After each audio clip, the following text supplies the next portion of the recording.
Hello class, this is a quick overview of what we're going to be covering tomorrow in the essence of foundations of work teams and what it means.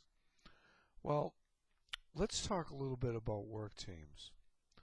And the first thing we want to identify is, and what we're trying to get out of this chapter, is that teams are increasingly becoming the primary means for organizing work and specifically contemporary business environments. So understanding how and when to create these work teams is the purpose of this chapter. So why have teams become so popular lately? Organizations, especially 21st century progressive organizations, have restructured themselves to compete more effectively and efficiently. They have turned to teams as a better way to use employees' talents. And we talked about talent acquisition and how important that is. The other thing about teams is the teams are more flexible and they are responsive to changing events than traditional departments, which kind of keep to themselves, and sometimes they can act as companies within companies. So usually teams are more transparent and cross-functional, and they work together for the greater good of the entire organization. So the other thing we want to talk about, what you should learn in this particular chapter, is the difference between groups and teams.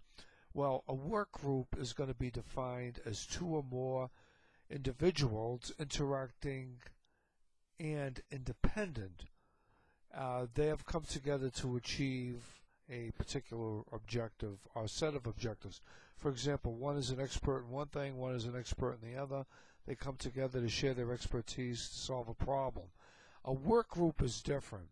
A work group is a group that interacts primarily to share information and to make decisions to help each member of the work group perform within his or her area of responsibility.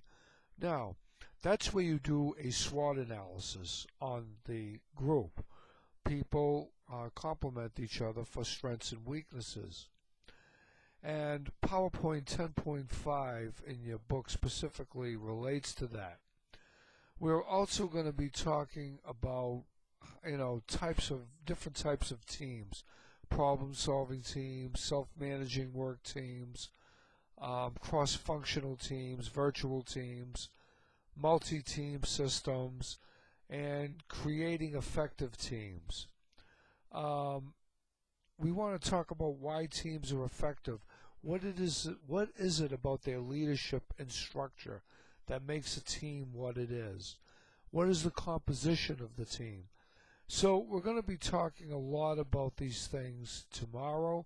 I put up a couple of YouTube videos that have to do with teams and their effectiveness, and I want you to take a look at that, and I will see you in class tomorrow.